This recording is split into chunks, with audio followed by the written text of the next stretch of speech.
ಎಲ್ಲರಿಗೂ ನಮಸ್ಕಾರ. ನನ್ನ ಹೆಸರು ಉಮಾ, ಕೋಲಾರ ಡಿಸ್ಟಿಕ್, ಮಾಲೂರು.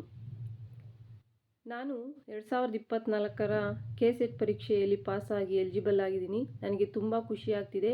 ಇದಕ್ಕೆ ಕಾರಣ ದಾನಯ್ಯ ಸರ್ ಅಂತಲೇ ಹೇಳ್ತೀನಿ.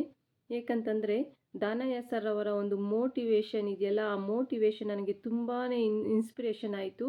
ಅವರ ಒಂದು ಯೂಟ್ಯೂಬ್ ಕ್ಲಾಸಸ್ ಇದೆಯಲ್ಲ, ತುಂಬ ಎಷ್ಟು ಬೇಕೋ ಅಷ್ಟೇ ಅವರು ಅದರ ವಿಷಯದ ಬಗ್ಗೆ, ಸಿಲೆಬಸ್ ಬಗ್ಗೆ ಪಾಠ ಮಾಡ್ತಾರೆ. ಸೊ ಅದ್ರ ಬಗ್ಗೆ ತಿಳಿಸ್ಕೊಡ್ತಾರೆ. ಅದನ್ನು ನೋಡ್ತಾ ಅದ್ರ ಜೊತೆಗೆ ಅವರು ಬರೆದಿರುವಂತಹ ಪುಸ್ತಕಗಳನ್ನು ತಗೊಂಡೆ. ಮತ್ತು ಅವ್ರು ತಗೊಂಡಿರುವಂಥ ಅವರು ಬರೆದಿರುವಂತಹ ಪುಸ್ತಕಗಳು ಎರಡು, ಅಂದರೆ ಕನ್ನಡ ಮೀಡಿಯಂ ಮತ್ತು ನೋಡಿ ಈ ಕನ್ನಡ ಮೀಡಿಯಂ ಜೊತೆಗೆ ಇಂಗ್ಲೀಷ್ ಮೀಡಿಯಂ ಎರಡೂ ಪುಸ್ತಕಗಳನ್ನು ತಗೊಂಡೆ. ತುಂಬ ಅದ್ಭುತವಾಗಿದೆ. ಸೊ ಇದನ್ನು ಸರಳವಾದ ರೀತಿಯಲ್ಲೇ ಅರ್ಥ ಮಾಡಿಕೊಳ್ಳಲಿಕ್ಕೆ ನಮಗೆಲ್ರಿಗೂ ಸಾಧ್ಯ ಆಗುತ್ತೆ.